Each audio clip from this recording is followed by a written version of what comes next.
Like that tree. It's one of the trees I visit often.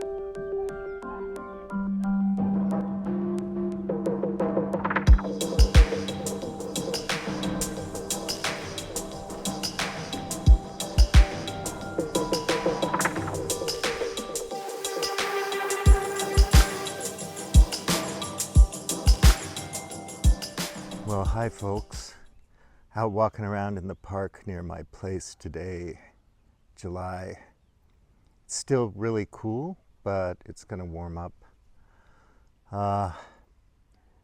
Take care in the States. It's looking pretty hot there, so drive carefully over the holiday and for the rest of the summer, be safe at the beach and on the roads and everything. And I was looking at New Orleans, 115 degrees, wet bulb temperature. Wow, that would be uncomfortable, to say the least. Anyway, I think everybody who wants to cop a lifestyle of one sort or another, the time to really work at it very hard is now. The refugee problem is only going to get worse in the future, so we're going to have to deal with more people from the south moving north as climate changes and ecosystems change and the ability to grow food, produce food changes. Also, neoliberalism might be a thing of the past. Sooner or later it will collapse. I don't know how, but probably will. I don't know who's going to own America when that happens. So it behooves one to understand what neoliberalism is, and there's a lot of good books about that. And, economic history in general, and especially understanding Hayek, the economist. Understanding rentierism or rentier class or rents,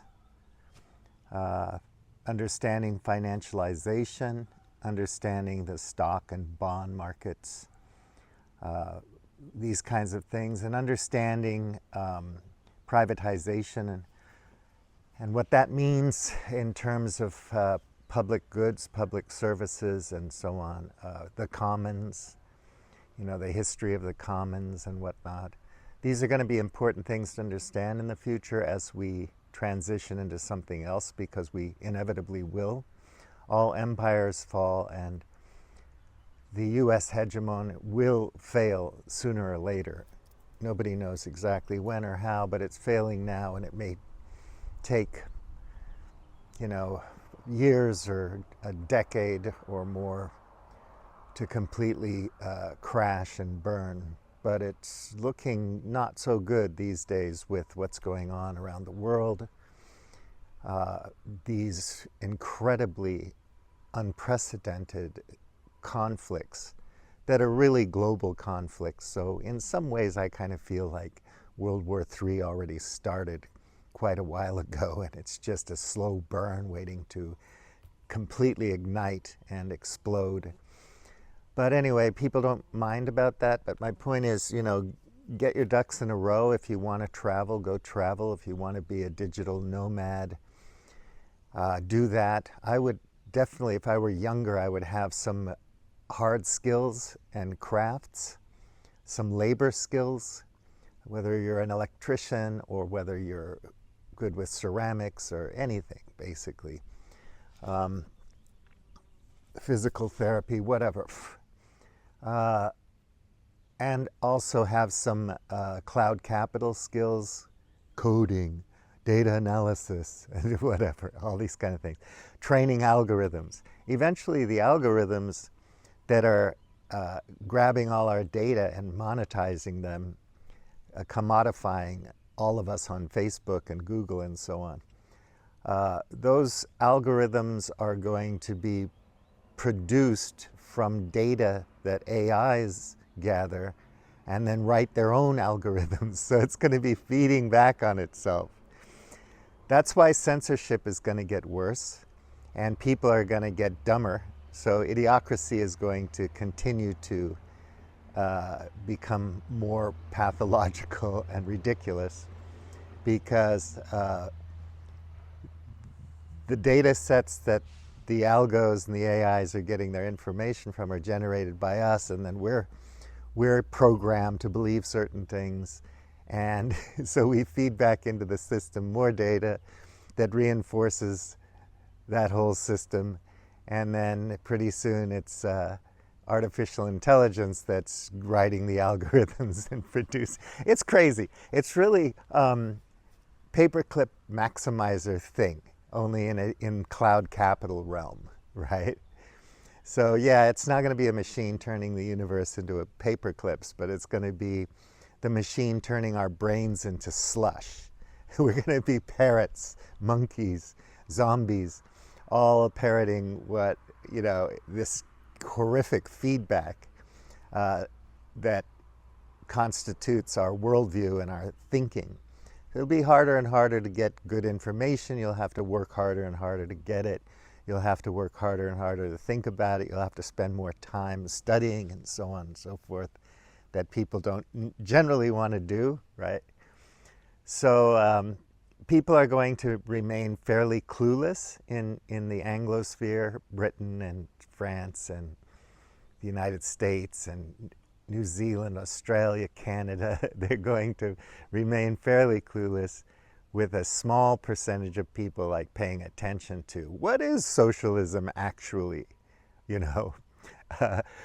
because we all have these impressions, emotional reactions to words. So if somebody says Marx, it's like Satan, and somebody says socialism, it's like, oh, you're going to make everybody poor. We're all going to be the same. It doesn't mean that at all, and it would behoove you to study up on that if you wanted to. At some point, things will become different. The scale will change, because I don't think we're going to get to 10 billion people. Things are going to become difficult, and our population will probably diminish around the world. So, if you want to have fun, it's time to figure it out right now. I mean, today you need money for everything, to have friends, to be cool on social media, to buy stuff, these addictions, purchasing something. It feels so good having something new. Temu and whatnot, and people who compare Temu and Amazon, like Temu's bad and Amazon's good. They're the same products, people, produced by the same factories in China and elsewhere. There's no difference. It's just that one doesn't charge you so much rent for deliveries and for, these hidden rents of Amazon Prime and so on. It's all a big scam.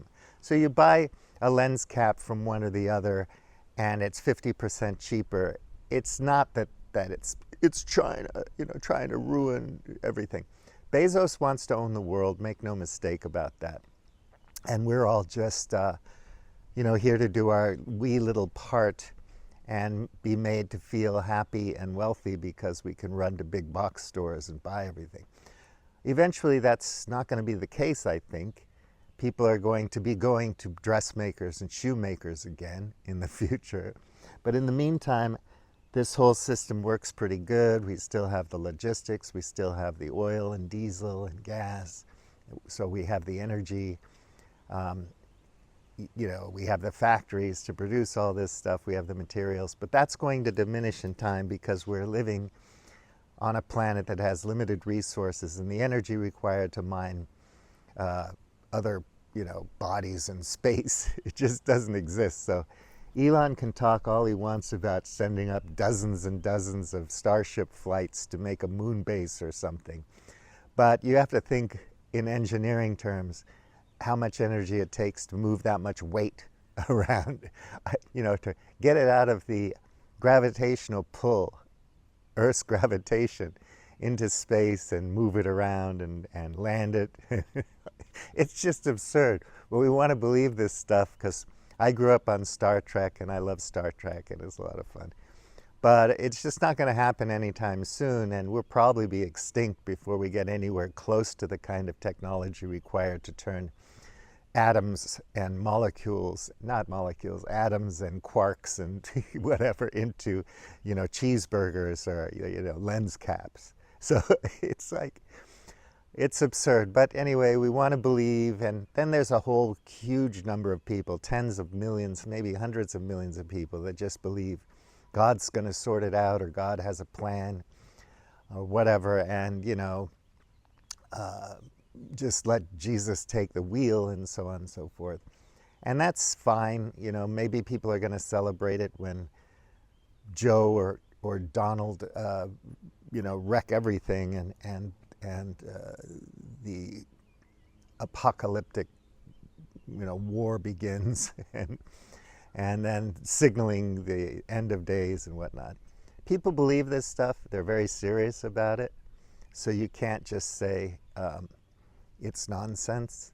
People take a lot of stock in it. They really believe. So they're not going to do anything. They're not interested. So what happens is shit happens. What really happens in the real world happens, and then people panic, and then they blame outsiders for everything. So it's their fault all the time, and not our fault.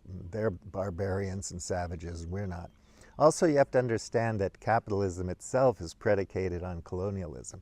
You have to have places to go and rob to continue to grow the wealth for elites.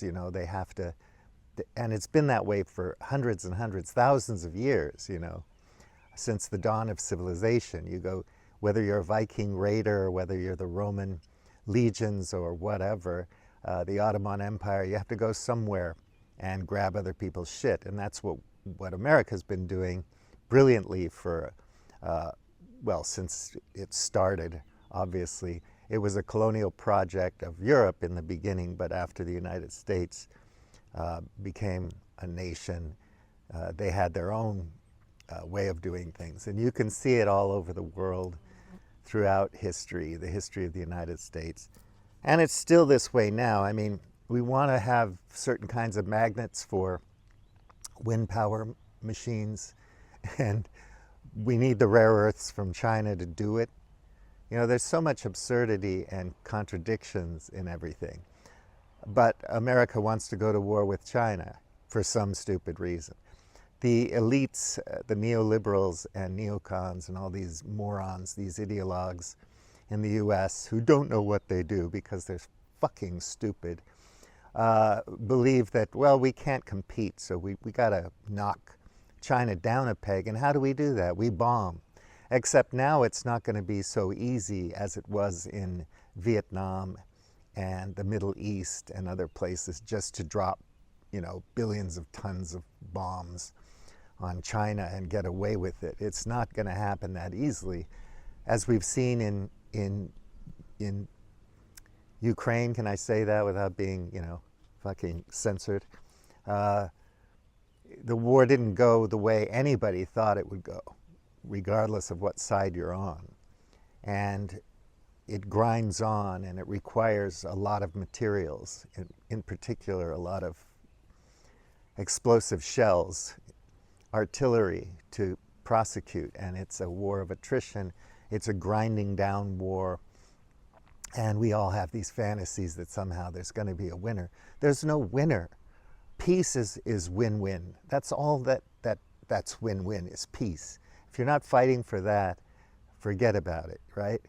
I mean, there's so much hypocrisy, and I do agree, again, with a lot of my friends' points of view where, going back to Malcolm X and whatever, liberals are the most dangerous things in the West because they're such hypocrites. And they pretend to be nice, but they support every nasty thing that ever happens. And they say, well, at least conservatives and fascists and right-wing elements are honest about what they think. They'll tell you what they're going to do, and then they'll go about doing it. So yeah, that's something to look into, that point of view. So get your money together, buy the assets you need to be safe. If you're old and rich, you don't care because you're 70, you're on your boat, you're sailing around. Someday you'll get sick, but in the meantime, you're going to be fine. You're going to have have the illusion that everything's perfect. And if you're a little bit younger, 50 or 40 or whatever, you're going to have to start thinking right now where you're going to hunker down, because you are going to need community and you're going to need help, because they're not going to be there for you. By that I mean the players, the elites, the system, the neoliberal system. It's not going to be there for you anymore.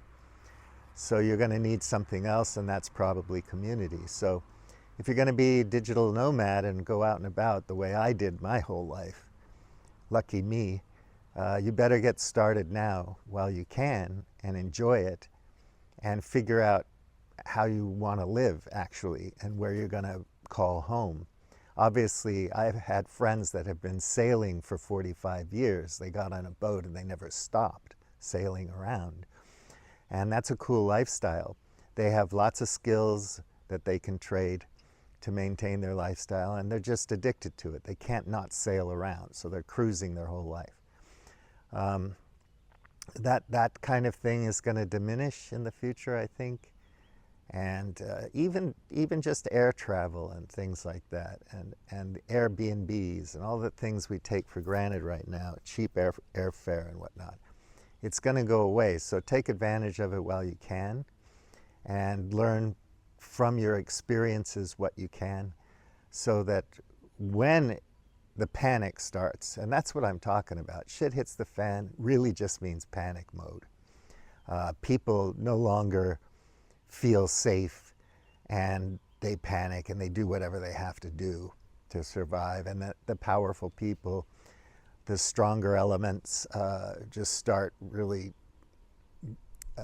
doing horrible things, fascistic type stuff that we've seen in history. I don't have to bring it up because, again, you talk about any of these things in a realistic sense and they censor you because apparently you're too immature and too helpless and hopeless and hapless and stupid to be able to listen to things that are uncomfortable. Most of us, if we are in denial and can't listen to things that are uncomfortable, it's not hard for us to avoid uncomfortable things. We just don't look. We look at the headline and we scroll on. So you don't really have to take care of us. But these big platforms, they have a lot of government contracts. And these government contracts are connected to financialization and to global financial markets and to the stock market and everything else. And this is what they want to protect more than anything else. So, they have to bow down to their corporate masters, and they're big publicly traded global corporations themselves. So it's all interwoven, intertwined. It's a big network, and trillions and trillions of dollars go into their coffers every year, and billions of dollars go out of our pockets every single year. And that's not going to slow down. There won't be a revolution because people don't understand what that entails. They don't have a revolutionary mindset or consciousness nowadays. And to learn that is really difficult. So it's panic mode we're heading for. Revolutions are logistic and leadership nightmares. I mean, they require lots of skilled people. And you even have to tap into the bureaucrats of the enemy eventually to continue to make a change, a socioeconomic, cultural change. That's why the West hired so many Nazis afterwards, and why Nazis became big players in West Germany after the war, because they had the skills and abilities that the neoliberals, that weren't as big a thing back then. There was still this sense of classical liberal economics, but it was well on its way. And they're the servants of that system. So, and they know what they're doing. So you don't condemn them for their war crimes. You use them. And it's the same thing with people nowadays. These international courts and international bodies like the UN. They have no teeth. They can't enforce anything. So there's no way anybody who's behind the war crimes of today are going to get called to account or, taken to court any more than there was in the 90s or the 2000s or any other period before that. These people skate because they code the system, the legal code. They make that. Look at the Supreme Court now with Donald Trump. Now they're going to have to talk about what that means. You know, as far as I know, all of that bribery and whatnot happened before he was president. But anyway, supposedly a president can't be held accountable. Anyway, I don't know, but they're going to try to, you know, chew on that for a while. So it's a big delaying tactic. The Supreme Court's behind it. These people skate. They never get held to account. Very rarely, every once in a while, there's a scapegoat. You know, one banker gets a cushy sentence somewhere for 5 or so years or whatever. The only time these power players are held to account is when there's a big meltdown and then your enemy comes for you. So love or hate Gaddafi, right? I mean, you have to have America and the West behind a faction to destabilize it so much that the enemies of Gaddafi can go and get him. Same thing with Saddam Hussein. And before, you know, Saddam was a great ally of the United States, and we backed him against Iran and whatnot. But anyhow, at some point, we don't like him anymore for all these reasons. You know, you can read up on it if you're interested, but anyway. And then you destabilize it so much that a faction can come and take out the dictator. Other people think, well, you know, these powerful, strong men sometimes, you know, when you go to Iraq and you see life and, you know, before the war or in between the Gulf War and the War on Terror, and you see it's really not that bad. The people are doing pretty good. And then America gets involved, and then, you know, it's a horror show for a decade, and then ISIS comes in. I wonder what could possibly go wrong, right? And now we have this same thing happening in Afghanistan again. So that's never going to know peace ever. And we don't have peacemakers in leadership. We don't seem to care as long as we can go shopping at the big box store. But learn about these things. You need to educate yourself so you can see what's coming. And then you need to get busy right now developing the lifestyle, the way of life, the communities that you want to live in. And enjoy it while you can, man. Seriously, I used to take all this stuff for granted, and I can't anymore. It's my opinion, okay, if you think everything's going swimmingly and nothing bad can happen because some billionaires are going to fix everything. That's fine.